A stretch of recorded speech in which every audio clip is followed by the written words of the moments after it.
Muy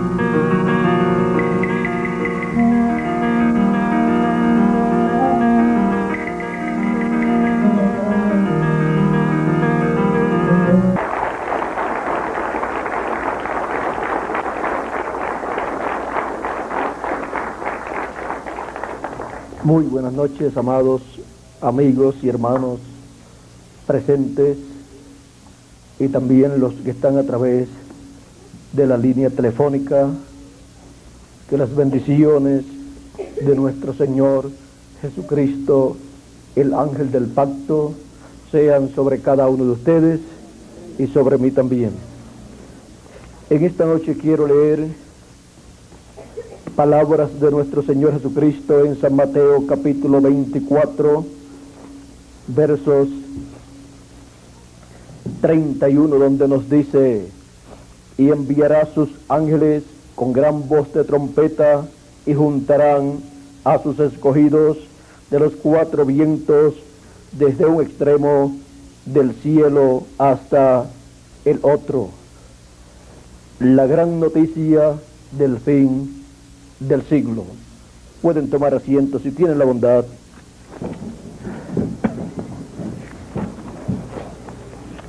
En esta escritura tenemos buenas noticias para todos los seres humanos.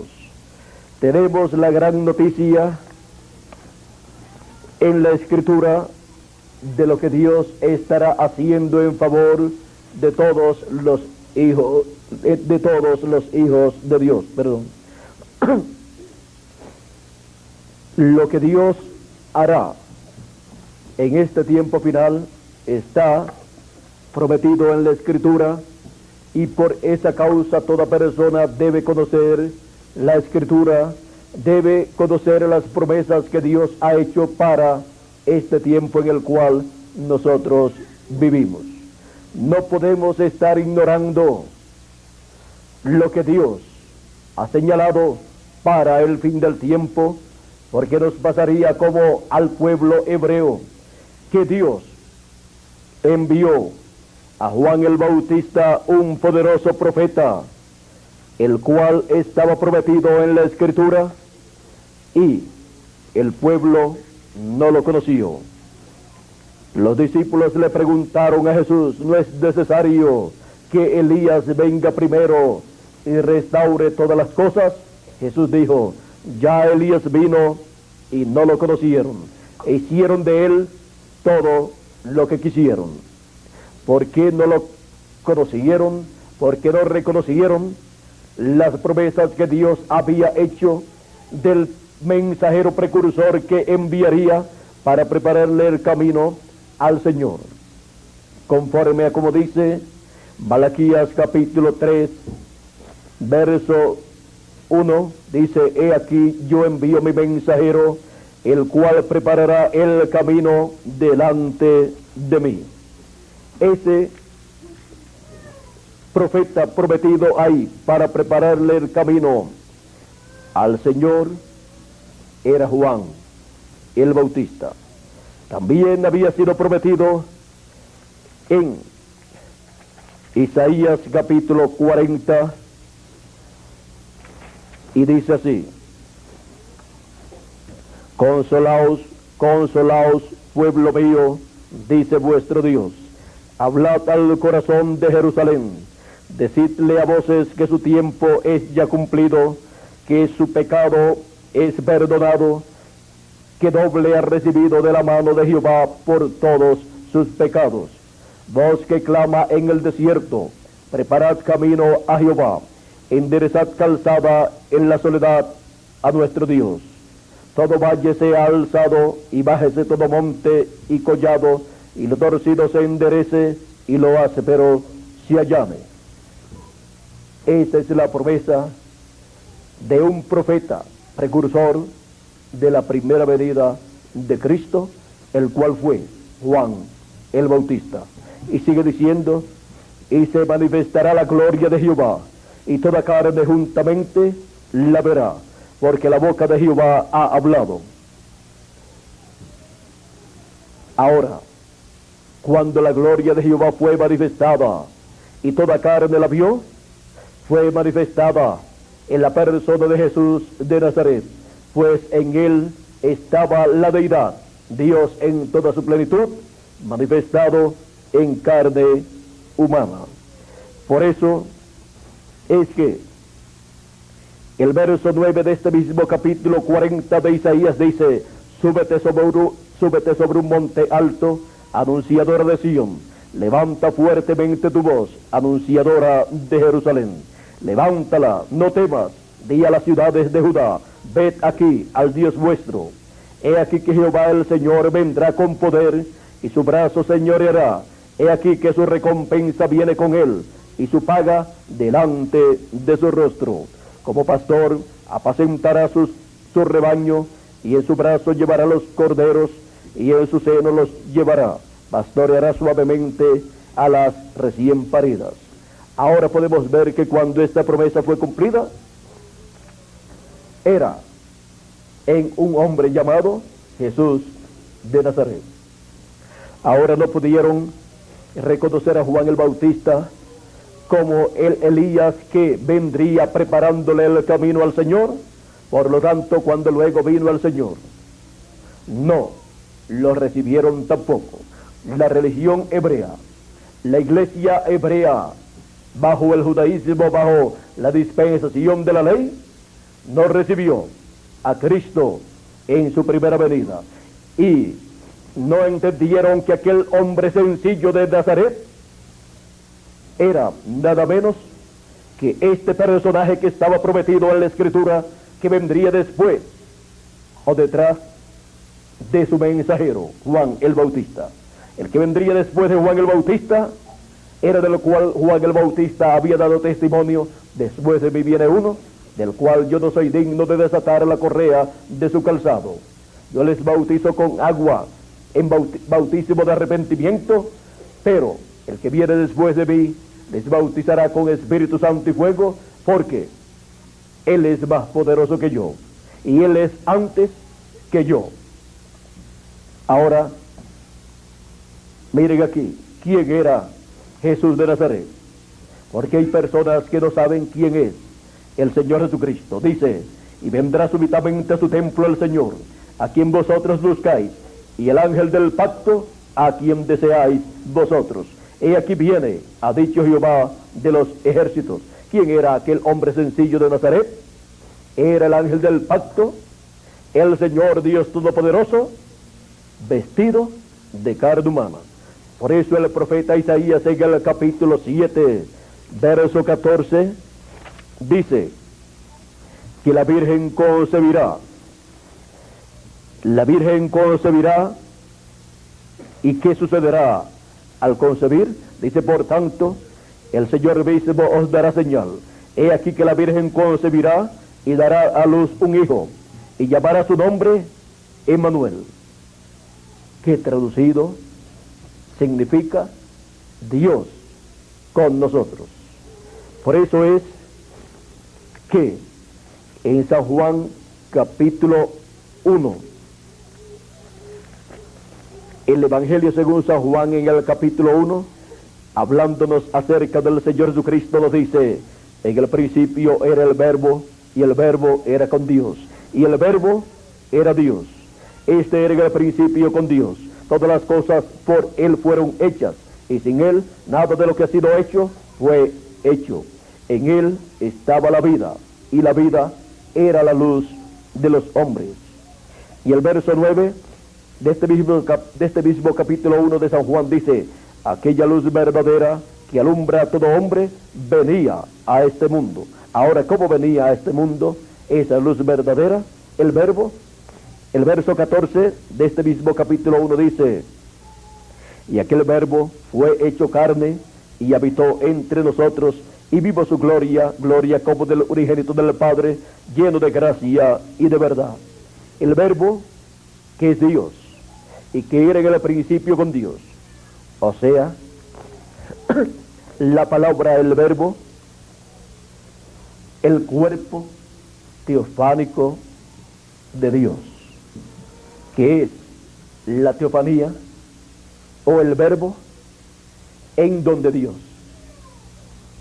habitaba y desde donde Dios llevó a cabo la creación del universo completo y de los ángeles y arcángeles, desde ese cuerpo teofánico llamado en la escritura como el verbo o el logos o la palabra, desde ahí él llevó a cabo la creación.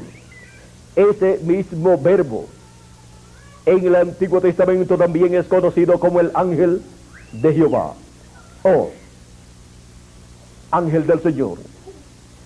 Es conocido en la escritura como el mismo Jehová.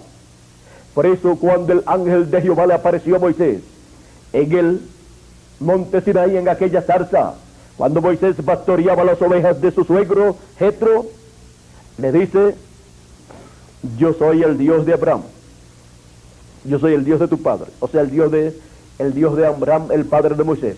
Yo soy el Dios de tu padre y el Dios de Abraham, de Isaac y de Jacob. ¿Y quién le dijo así a Moisés? El ángel de Jehová que le había aparecido en aquella luz. Ahora, es que Dios estaba velado en esa teofanía, en ese cuerpo teofánico. Y luego encontramos que el profeta Malaquías dice que el que vendrá, al cual Juan el Bautista le estaría preparando el camino, sería el ángel del pacto, el Señor, o sea, el mismo Dios Todopoderoso, el mismo Jehová, el cual se vestiría de carne humana, el cual se vistió de aquel cuerpo de carne humana llamado Jesús de Nazaret, el cual fue creado en el vientre de María por el Espíritu Santo, y luego creció en el vientre de María, se multiplicó célula sobre célula, hasta que se formó aquel cuerpo de Dios y para Dios, el cual nació en Belén de Judea conforme a la profecía, y en el cual habitó el Dios Todopoderoso. Era nada menos que Emmanuel, Dios con nosotros. El profeta también, Isaías, nos había dicho en el capítulo 9, hablándonos del niño Jesús, nos dijo en el verso 6, porque un niño nos es nacido, hijo nos es dado, el principado sobre su hombro, y se llamará su nombre admirable, consejero, Dios fuerte, Padre eterno, príncipe de paz. Pero por no conocer quién era Jesús de Nazaret, le dijeron que era el príncipe de los demonios, que era Belcebú. Sin embargo, era el príncipe de paz. Cuando una persona no conoce las Escrituras, no sabe lo que Dios ha prometido para el tiempo en que la persona vive, Dios cumple lo que le prometió, y la persona, por ignorar lo que Dios dice en su palabra, puede llamarle a esa obra de Dios que es del diablo. Eso pasó con la primera venida de Cristo. Tenían allí al Dios Todopoderoso encarnado en la persona de Jesús de Nazaret, el verbo hecho carne.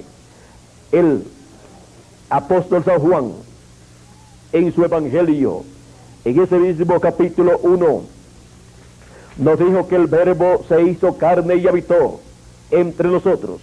Y también nos dice en el capítulo 1, verso 18, a Dios nadie le vio jamás, el unigénito Hijo que está en el seno del Padre, Él le ha dado a conocer. Esa es la forma en que fue dado a conocer el Dios Todopoderoso, a través del velo de carne que Él tuvo en su primera venida. Y no lo conocieron. A los suyos vino y los suyos no le recibieron, ni le conocieron. Ni siquiera conocieron a su precursor, ni siquiera conocieron al mensajero que le envió delante de él. ¿Por qué? Porque ignoraron lo que las Escrituras decían. Por eso el Señor Jesucristo les dijo: escudriñad las Escrituras, porque en ellas os parece que tenéis la vida eterna, y ellas son las que dan testimonio de mí. Las Escrituras daban testimonio de la primera venida del Mesías. La Escritura daba testimonio de que una virgen concebiría y daría a luz un hijo, y sería Emmanuel, o sea, sería Dios con nosotros, sería ese niño el velo de carne donde Dios estaría manifestado y a través del cual Dios estaría revelándose en su promesa de la primera venida del Mesías. Pero por ignorar lo que Dios había prometido para aquel tiempo, rechazaron la primera venida del Mesías. Por eso es tan importante para nosotros en el fin del tiempo conocer cuáles son las promesas que Dios ha hecho, para que así no vayamos a rechazar las promesas divinas cuando Él las cumple en este tiempo final, porque estaríamos rechazando las bendiciones de Dios. Jesucristo dijo: el que recibe a justo en nombre de justo, recompensa de justo recibe, y el que recibe a profeta en nombre de profeta, recompensa de profeta recibe. O sea que recibe el beneficio para lo cual Dios ha enviado ese profeta. Los que recibieron a Cristo en el tiempo de su primera venida y luego también a través de las edades, como el Mesías, como el Cordero de Dios, han recibido el perdón de sus pecados, han sido redimidos con la sangre del Señor Jesucristo, han sido salvados por el Señor Jesucristo. Los que le rechazaron han perdido esa bendición. Por eso el Señor Jesucristo dijo a aquellos que le estaban rechazando: si ustedes no creen que yo soy, en vuestros pecados moriréis. Porque el que rechaza la bendición que Dios envía en un hombre, en un profeta, para el tiempo en que Dios lo envía, está perdiendo la bendición de Dios. Pero no todos son tan ignorantes y no todos son tan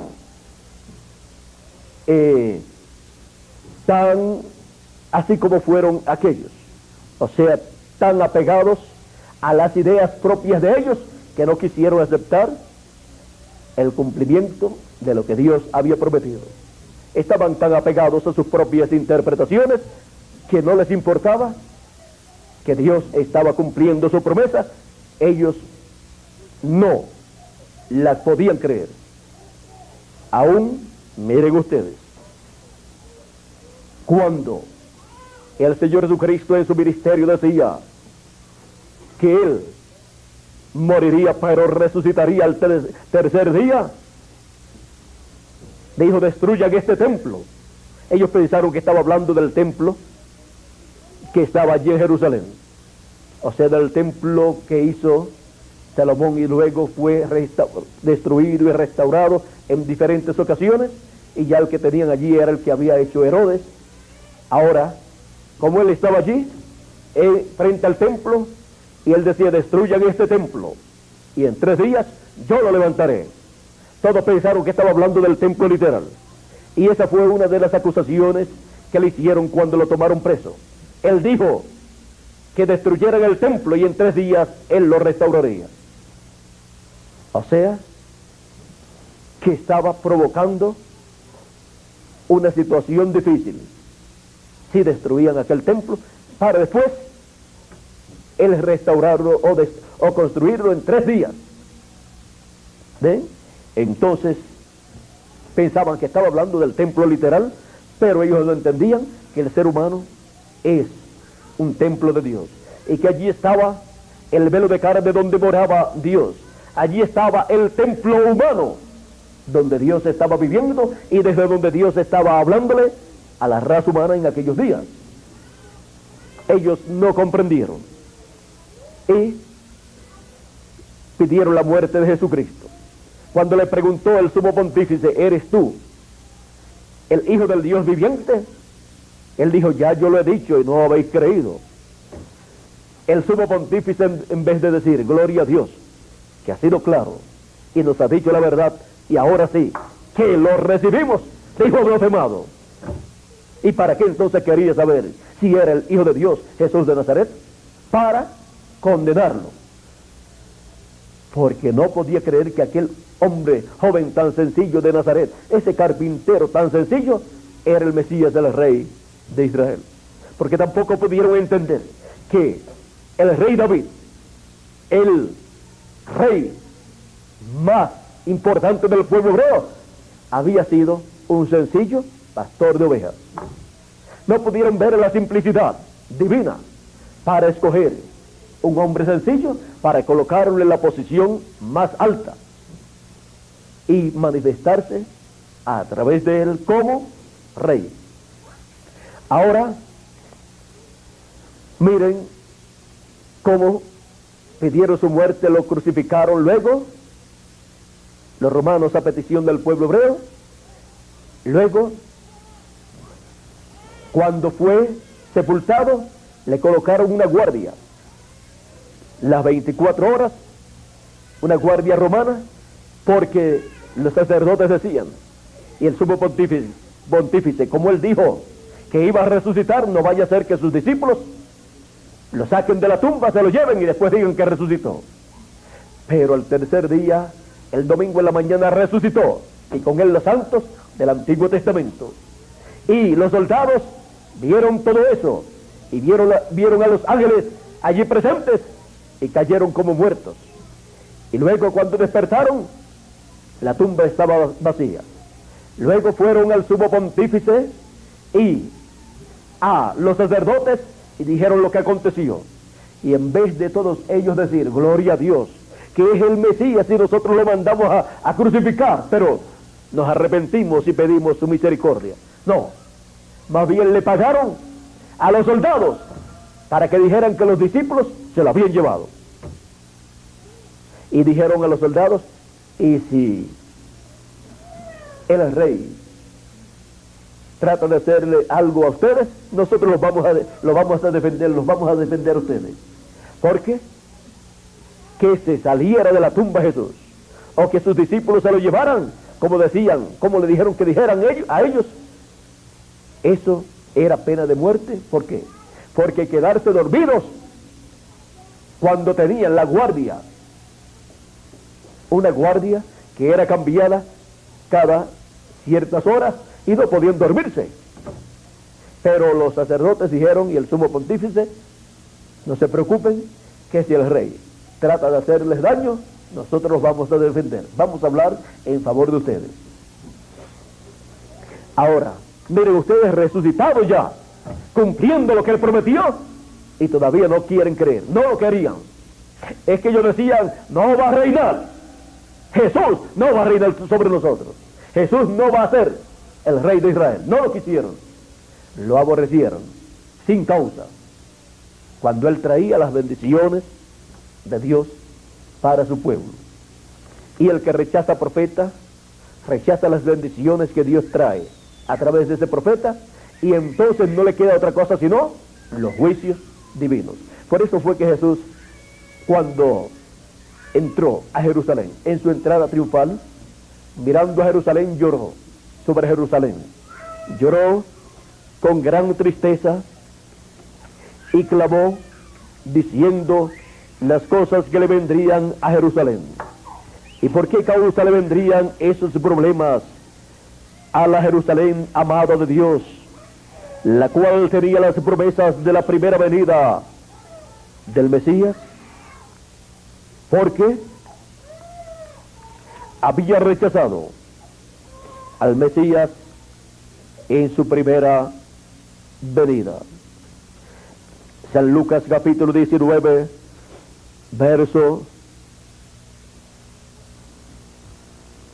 41 dice, de 41 en adelante, dice, cuando llegó cerca de la ciudad, al verla, lloró sobre ella, diciendo, oh, si también tú conocieses, a lo menos en este tu día, lo que es para tu paz, mas ahora está encubierto de tus ojos, porque vendrán días sobre ti, cuando tus enemigos te rodearán con vallado, y te sitiarán, y por todas partes te estrecharán, y te derribarán a tierra, y a tus hijos dentro de ti, y no dejarán en ti piedra sobre piedra, por cuanto no conociste el tiempo de tu visitación.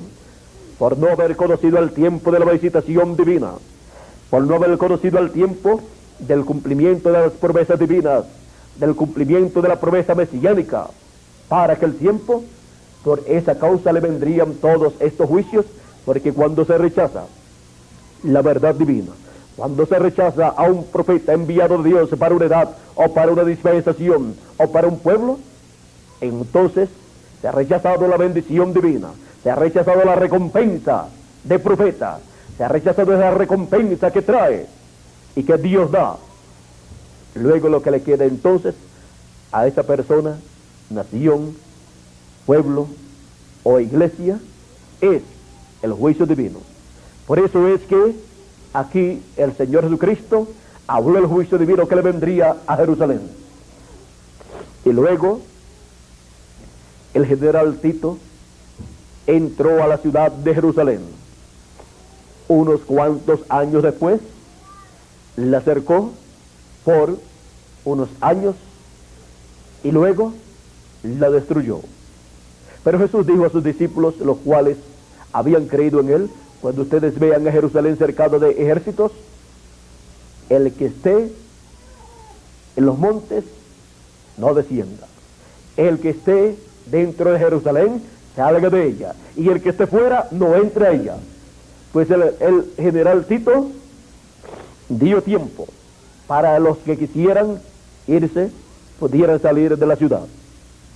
Y los discípulos, cuando vieron a la ciudad de Jerusalén cercada de ejércitos, recordaron las palabras de Jesús y salieron de allí los que estaban y escaparon de ese juicio que Jesucristo había hablado.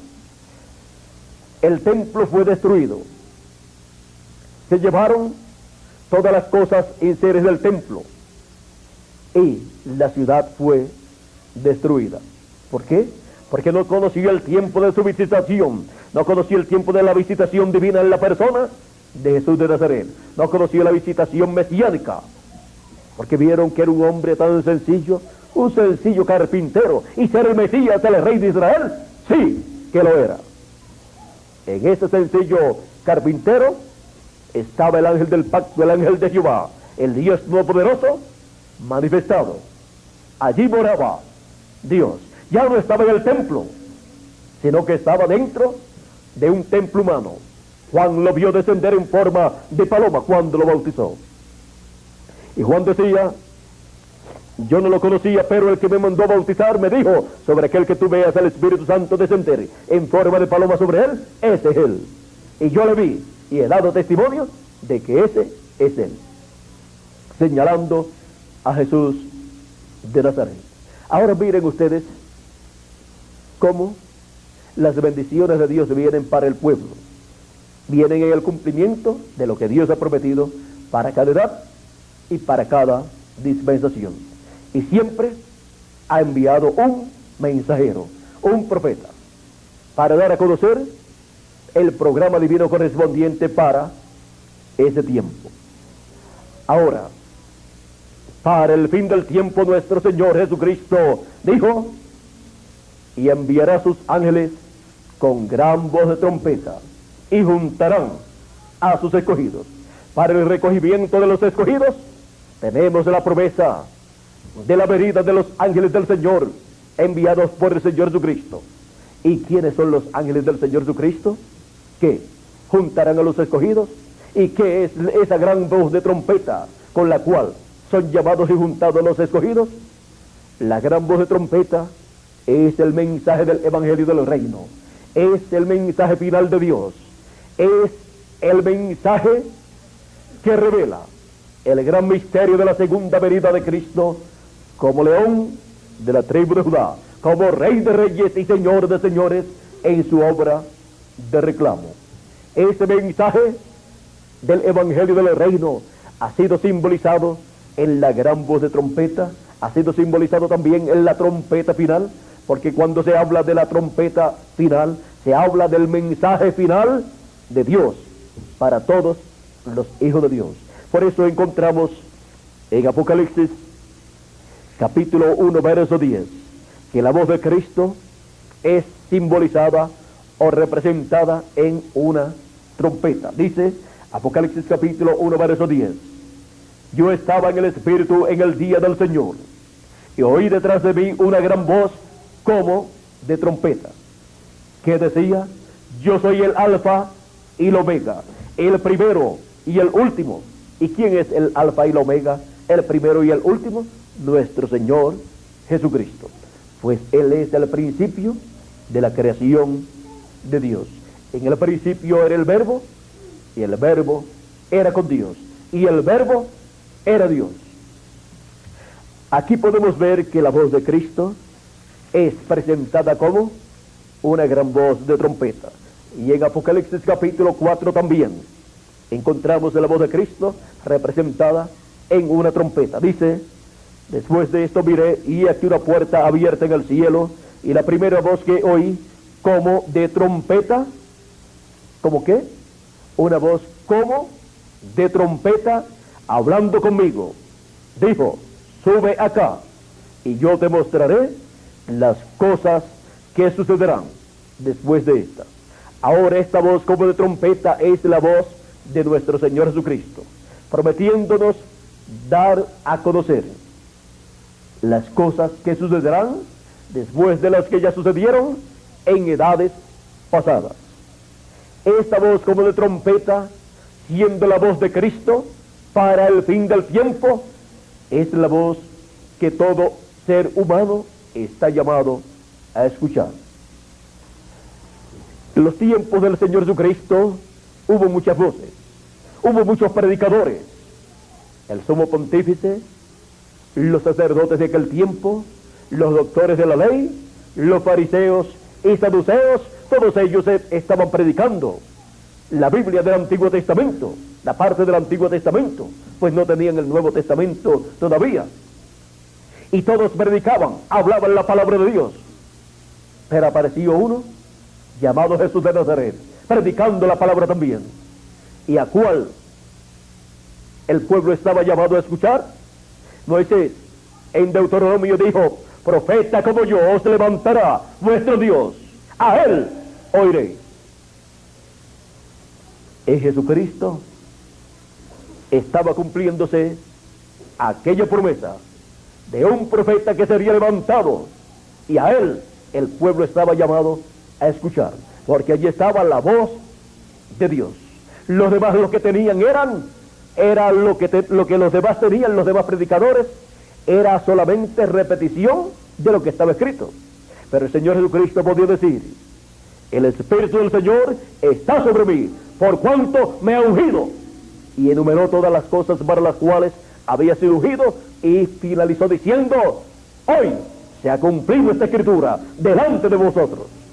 Podía predicar la palabra, dando a conocer el cumplimiento de esa palabra para esos días. Los demás no lo podían hacer. Solamente los demás podían repetir lo que estaba escrito, pero nadie podía decir como Jesús decía: hoy se ha cumplido esta escritura.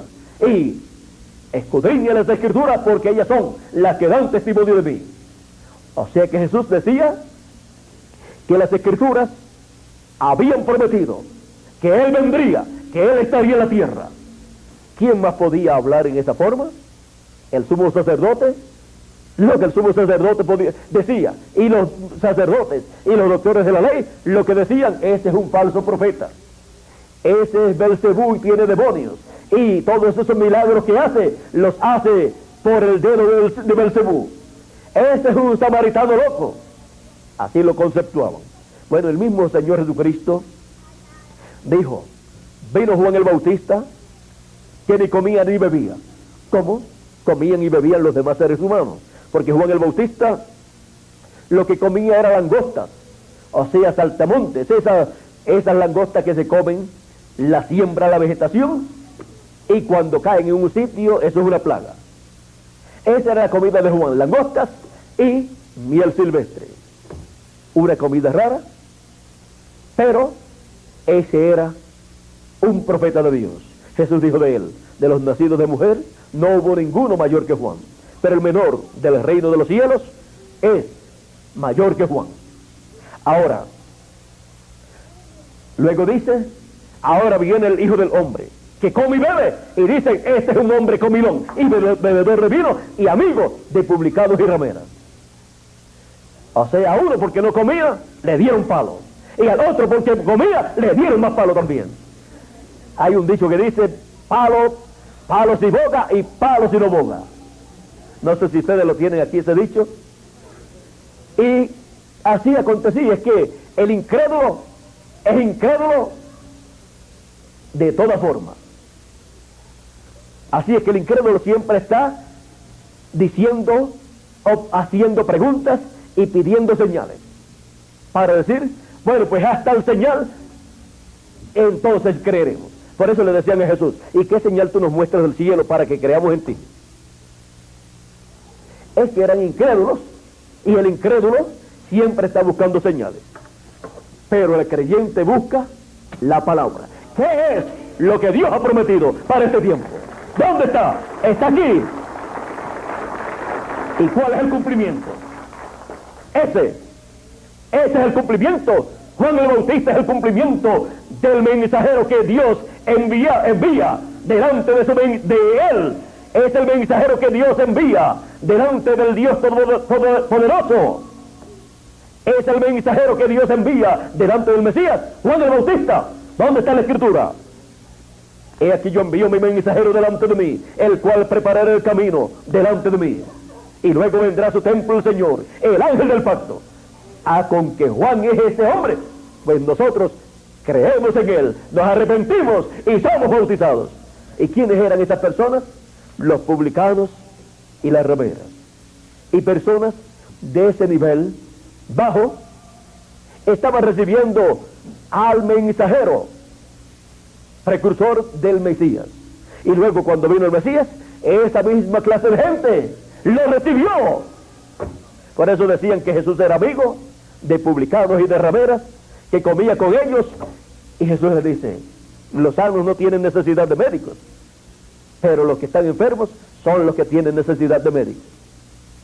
Ahora, luego, cuando Juan el Bautista dijo de Jesús, he aquí el Cordero de Dios, estaban dos discípulos de Juan, que eran Andrés y Juan el apóstol. Y cuando escucharon eso, se fueron detrás de Jesús. ¿Por qué? Porque Juan estaba diciendo que ese era el Cordero de Dios, el Mesías. Y lo que un creyente necesita saber es quién es o en quién se está cumpliendo lo que Dios ha prometido para el tiempo en que está viviendo. Y eso fue lo que Juan le dio a conocer a ellos, que en Jesús de Nazaret se estaba cumpliendo la promesa del Cordero de Dios, porque el pueblo hebreo sacrificaba siempre en la Pascua un cordero, y ahora el cordero se había convertido en un hombre, porque aquello era tipifigura del Mesías. Por eso el pueblo hebreo llevaba a cabo aquellos sacrificios, diferentes sacrificios durante el año por el pecado, para la reconciliación del pueblo hebreo, y así por el estilo. Y en lo que llegaba el sacrificio perfecto, que fue Cristo, encontramos que Dios miraba al pueblo a través de la sangre de aquellos sacrificios. Y aunque aquellos sacrificios y la sangre de ellos no borraba el pecado, lo cubría. Lo cubría, y cuando Dios miraba al pueblo, veía al pueblo a través de esa sangre y no veía el pecado. Estaba cubierto por la sangre de aquellos sacrificios que por la fe ellos ofrecían a Dios.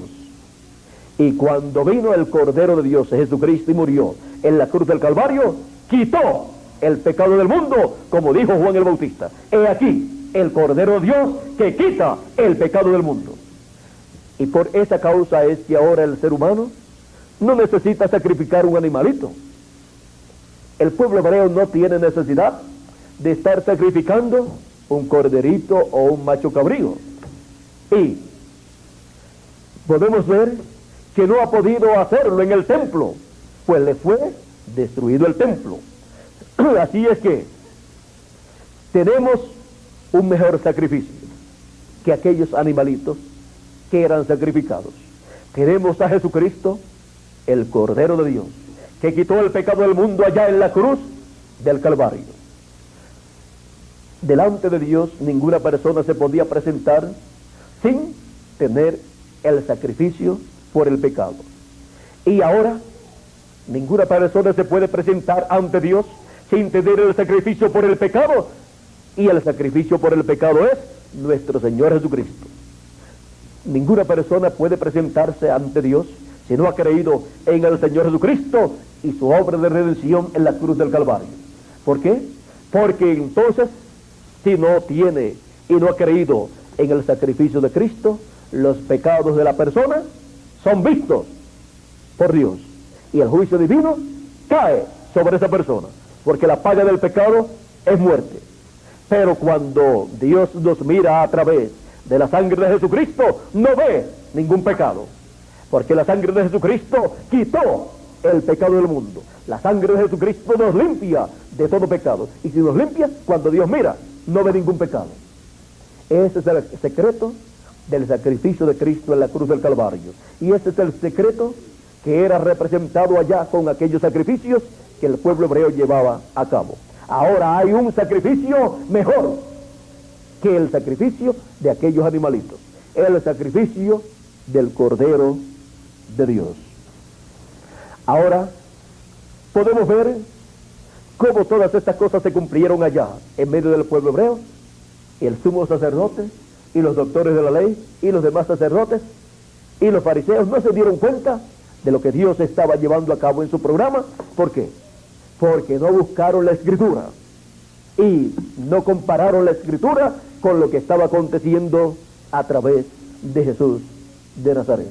Por eso les decía, escudriñen las Escrituras, porque en ellas parece que tenéis la vida eterna, y ellas son las que dan testimonio de mí. Y si ustedes no pueden creer en mí, entonces crean a las obras, porque las obras que yo hago, ellas dan testimonio de quién soy yo, porque el Mesías tenía que hacer todas aquellas cosas que estaba haciendo el Señor Jesucristo, y tenía que identificarse como Él lo hizo, tenía que identificarse en la Escritura como el cumplimiento de lo que Dios había prometido para aquel tiempo, y eso Él lo hizo abiertamente con sus discípulos, y también lo hizo en algunas ocasiones delante del pueblo, en las sinagogas también, cuando dijo: hoy se ha cumplido esta Escritura delante de vosotros. Y si ustedes siguen leyendo el pasaje donde Él dijo estas cosas, encontrarán que luego de unos minutos se levantaron todos furiosos, lo sacaron fuera de la sinagoga y lo llevaron a un despeñadero para tirarlo por allí. Él se escapó de ellos, pasó por medio de ellos, porque no había llegado todavía la hora de su muerte. No podía morir antes de tiempo, porque entonces no sería efectiva su muerte como el sacrificio por el pecado de la raza humana. Por eso siempre le valía morir antes de tiempo. Y lo otro es que Él dijo que nadie me quita la vida, yo la pongo por mí mismo para volverla a tomar. O sea que Él mostró que Él no podía morir, nadie lo podía matar, pero Él podía poner su vida por nosotros. Él se hizo mortal cuando tomó nuestros pecados allá en el Getsemaní, cuando sudó gotas de sangre.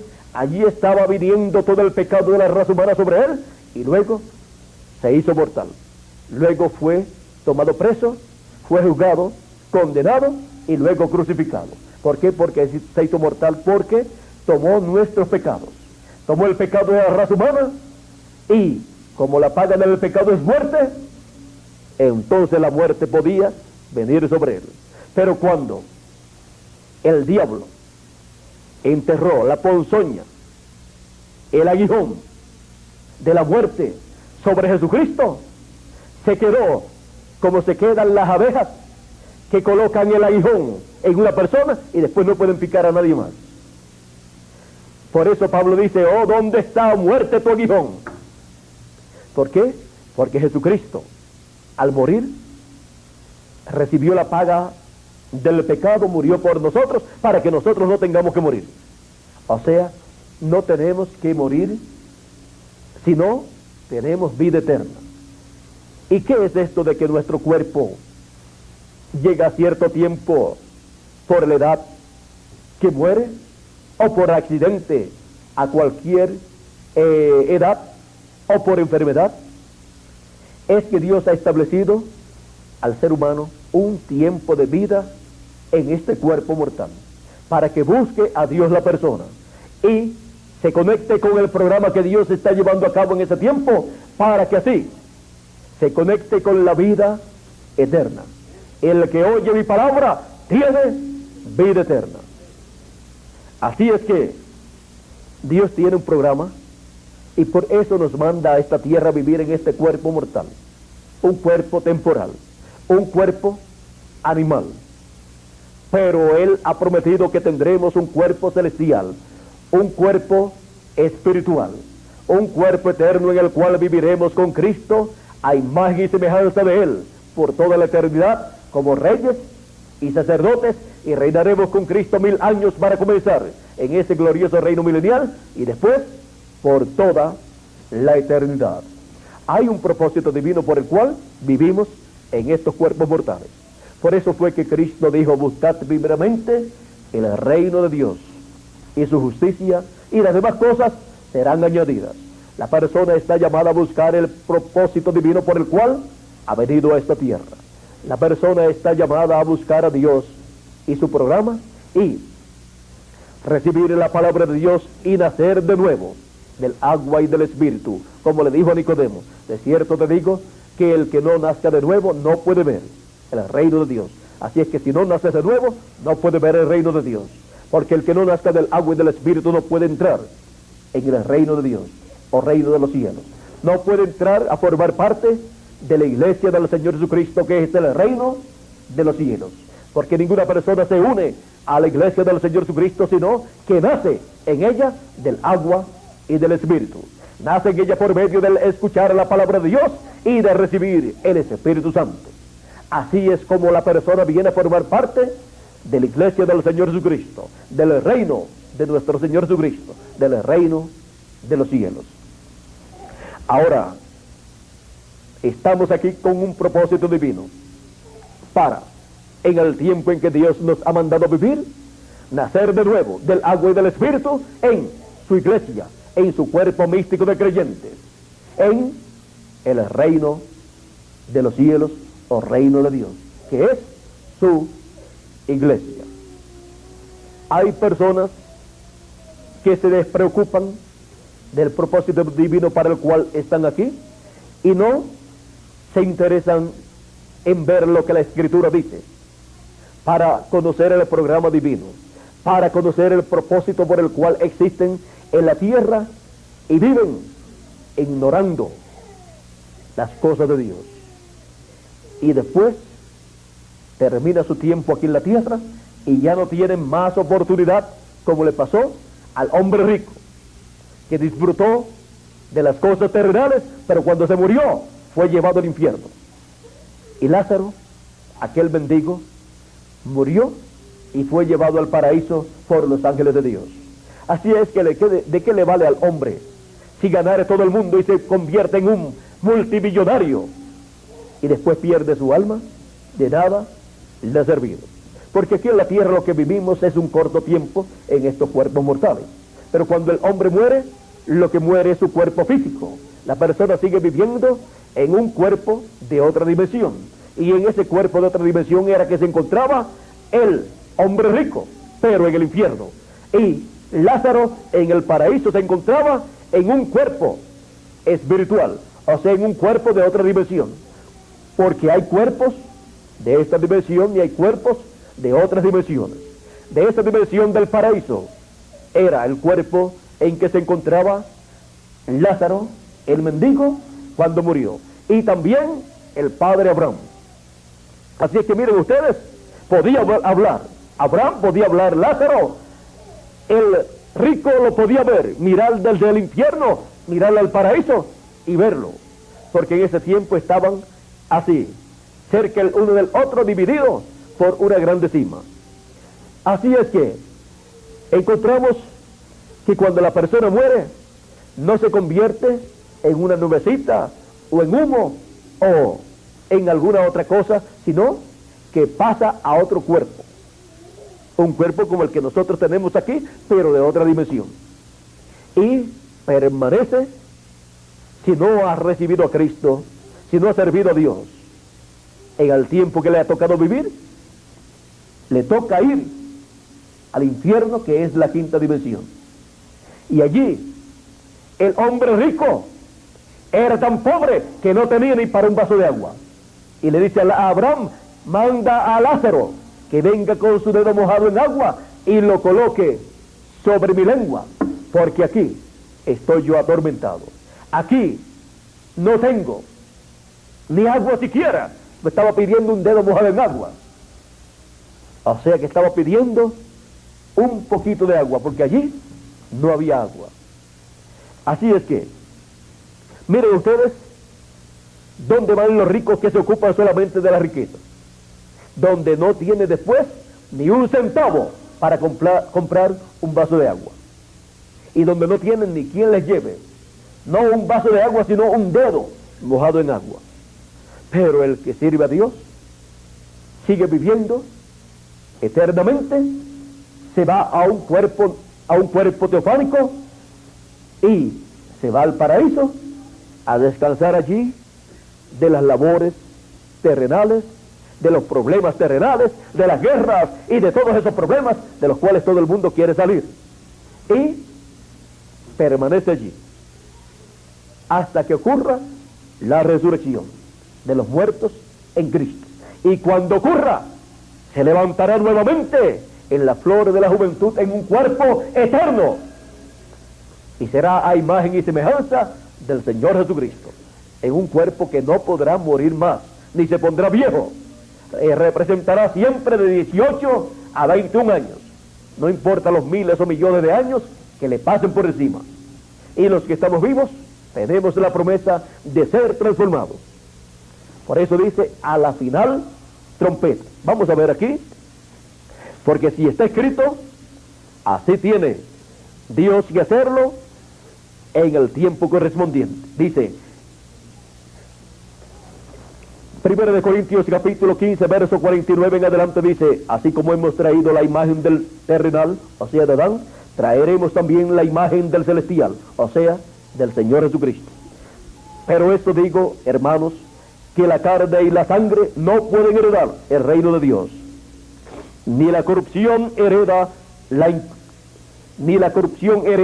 incorrupción.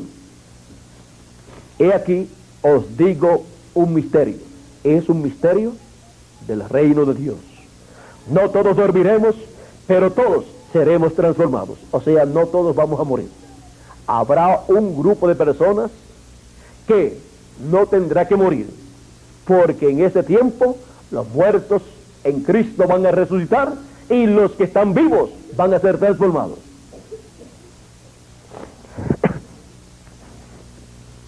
En un momento, en un abrir y cerrar de ojos, a la final trompeta.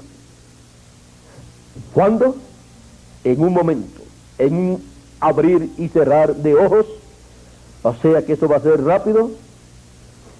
A la final trompeta, o sea, en el tiempo del mensaje final, en el tiempo de esa gran voz de trompeta, en el tiempo de la voz de Jesucristo dándonos su mensaje final, dándonos el mensaje del evangelio del reino. Porque se tocará la trompeta, o sea, se proclamará, se predicará el evangelio del reino, y los muertos serán resucitados incorruptibles. La resurrección de los muertos en Cristo no va a ser en el mismo cuerpo mortal en que ellos vivieron aquí en la tierra, sino en un nuevo cuerpo, en un cuerpo eterno y glorioso, que vivirá por toda la eternidad sin ponerse viejo, sin enfermarse, sin sufrir y sin limitaciones, el cual siempre estará representando de 18 a 21 años. Eso es lo que Dios tiene para cada uno de ustedes y para mí también. Ahora, ¿valdrá la pena entonces servir a Dios? Claro que sí. Si luchamos por la vida en este cuerpo mortal, ¿cómo será en el otro cuerpo? Así es que vale la pena luchar sirviendo a Dios para recibir el cuerpo eterno que Él ha prometido para nosotros. en donde ya no tendremos problemas, en donde no habrá guerras, no tendremos que ir a las guerras, no tendremos tampoco problemas económicos. Todo será amor, paz, felicidad y vida eterna.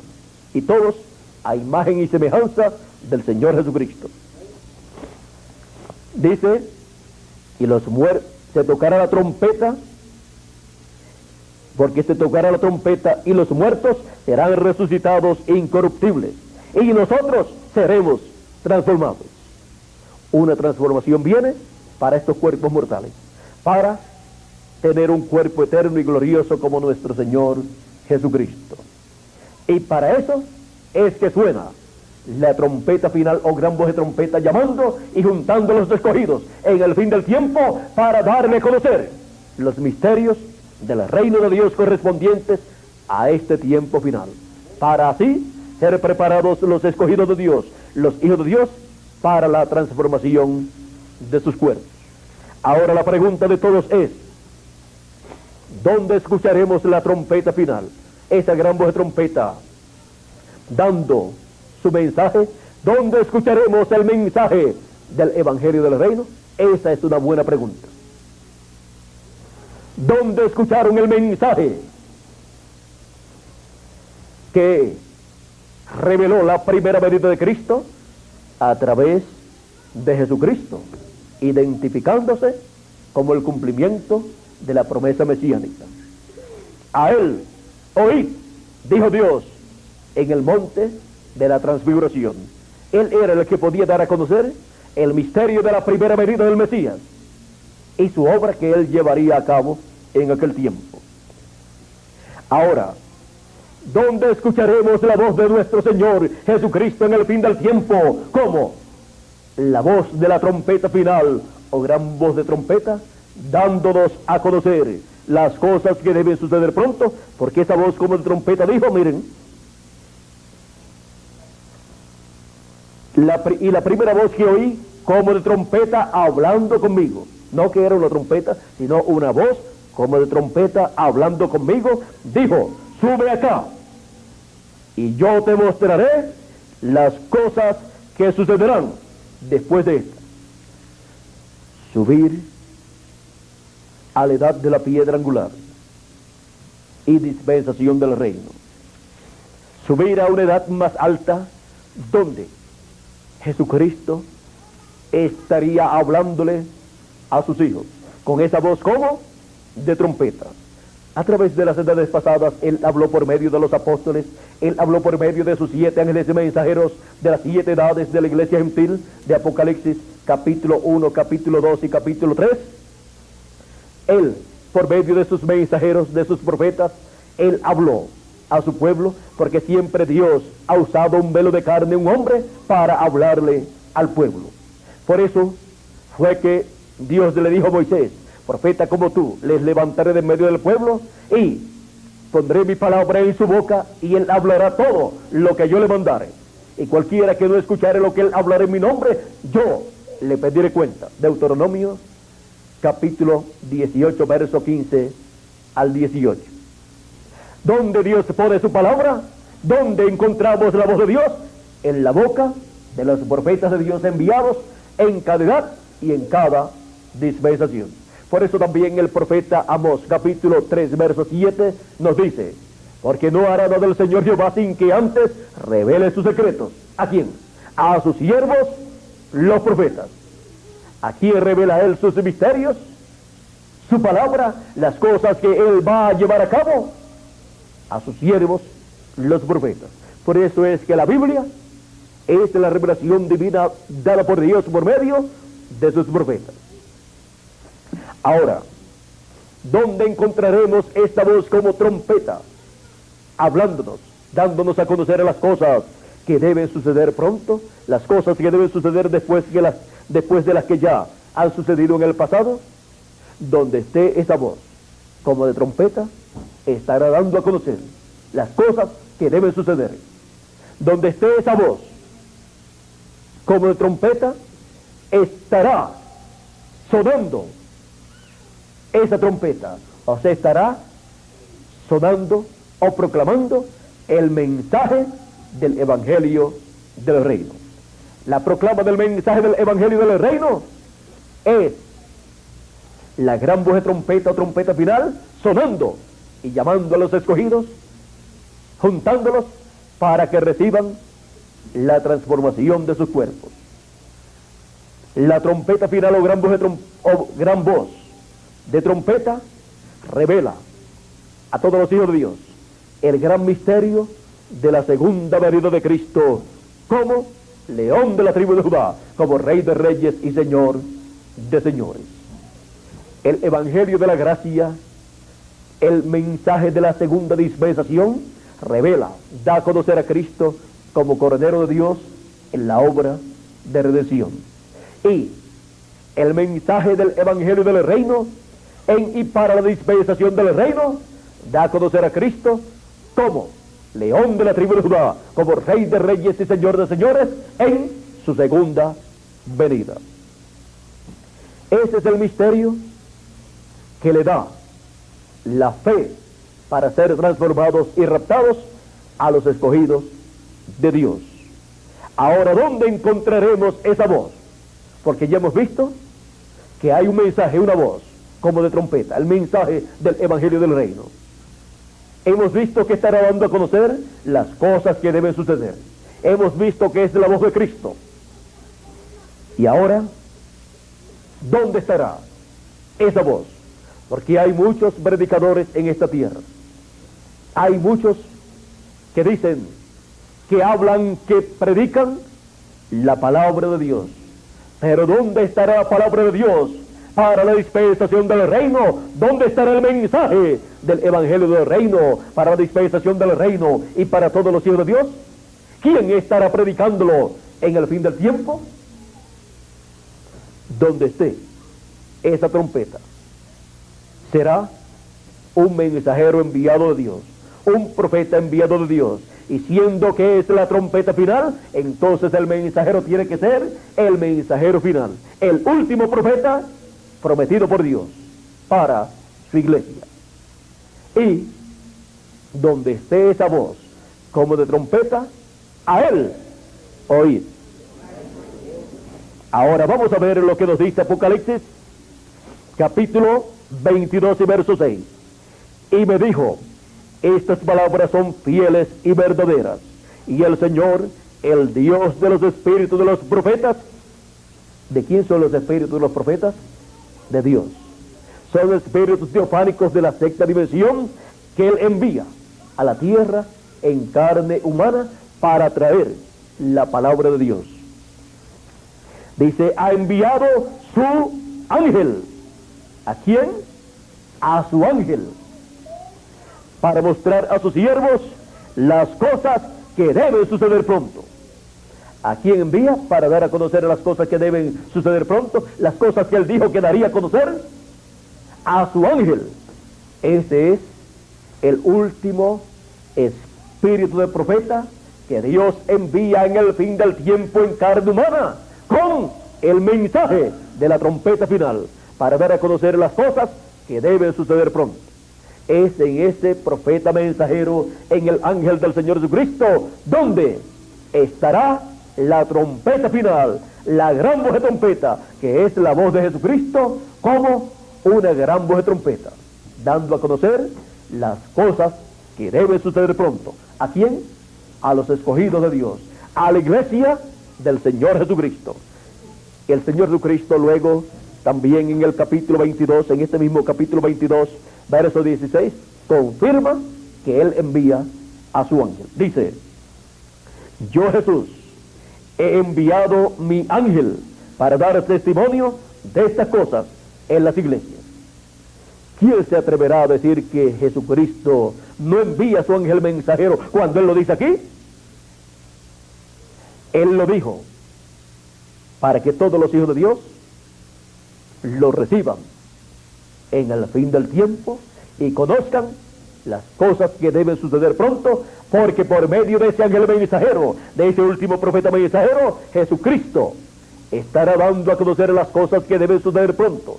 El Espíritu de Cristo en ese ángel mensajero estará revelándole a sus hijos, a su iglesia, todas las cosas que deben suceder pronto.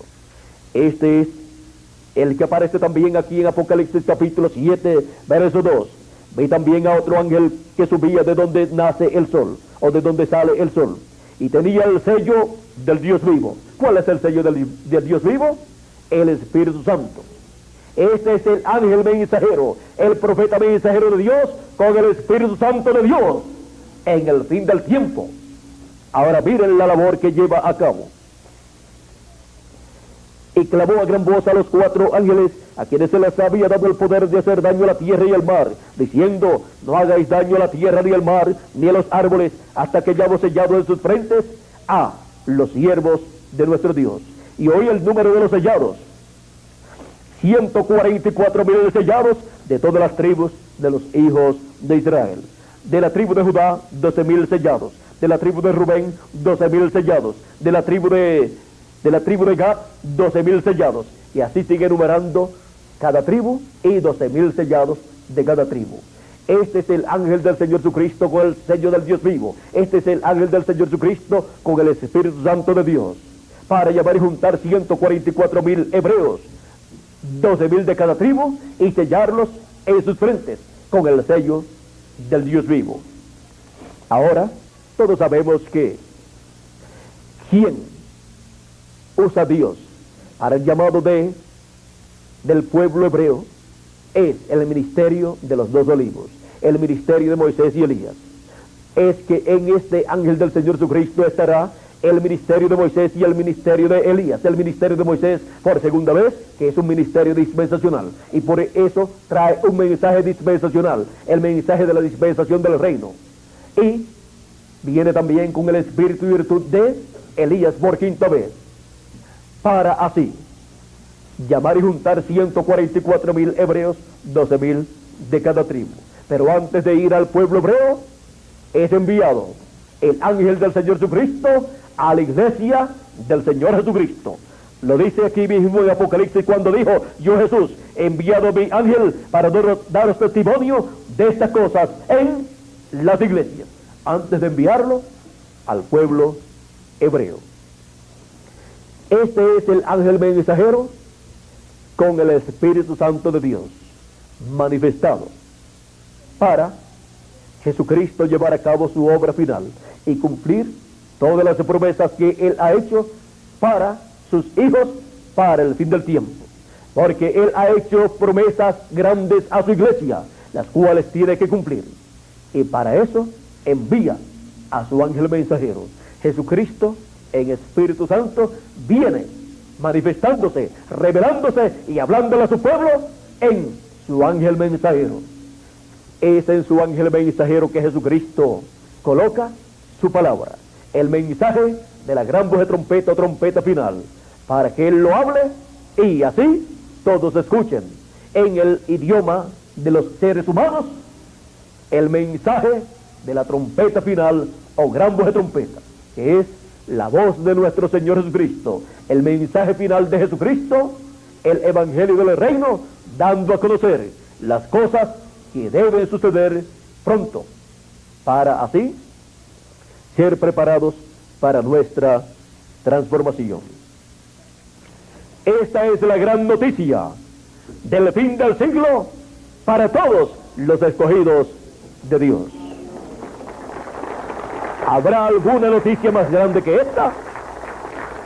Es la noticia más grande del fin del siglo, de la cual Jesús habló y todos los profetas, y de la cual ahora nosotros recibimos las bendiciones de Dios y somos preparados para ser transformados y raptados y llegar a la estatura de un hombre perfecto, llegar a ser a imagen y semejanza del Señor Jesucristo y vivir por toda la eternidad. La gran noticia del fin del siglo. Y enviará a sus ángeles con gran voz de trompeta y juntarán a sus escogidos. Este es el llamado final de Dios, el llamado final de nuestro Señor Jesucristo en este tiempo final, por medio del ministerio de Moisés y Elías en el ángel del Señor Jesucristo, llamando y juntando a todos los escogidos de Dios, estamos en el tiempo del llamado a los escogidos de Dios con el mensaje de la gran voz de trompeta para ser juntados todos los escogidos de Dios para pronto ser transformados todos nosotros.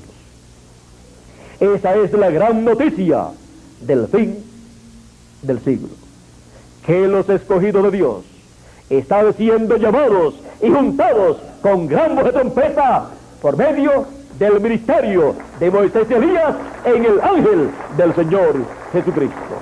Esa es la gran noticia del fin del siglo para todos los escogidos de Dios. Tenemos la noticia más grande que Jesucristo prometió para los escogidos de Dios, para este tiempo final. Que las bendiciones de nuestro Señor Jesucristo, del ángel del pacto, sean sobre cada uno de ustedes y sobre mí también, y pronto todos seamos transformados y raptados. Si alguno de los escogidos falta de ser llamado y juntado, que le llegue el mensaje de Jesucristo en este tiempo final y sea recogido y colocado en el cuerpo místico del Señor Jesucristo. Ha sido para mí un privilegio muy grande en esta noche estar con ustedes y darle la noticia, la gran noticia del fin del siglo. Muchas gracias por vuestra amable atención, amables amigos y hermanos presentes, y pasen todos muy buenas noches. Dejo con nosotros nuevamente al señor Miguel Bermúdez Marín para finalizar nuestra parte en esta noche. Que Dios les continúe bendiciendo a todos y les abra siempre el entendimiento para conocer esta gran noticia del fin del siglo. Con nosotros, Miguel Bermúdez Marín. Dios le bendiga. Dios te bendiga, Miguel.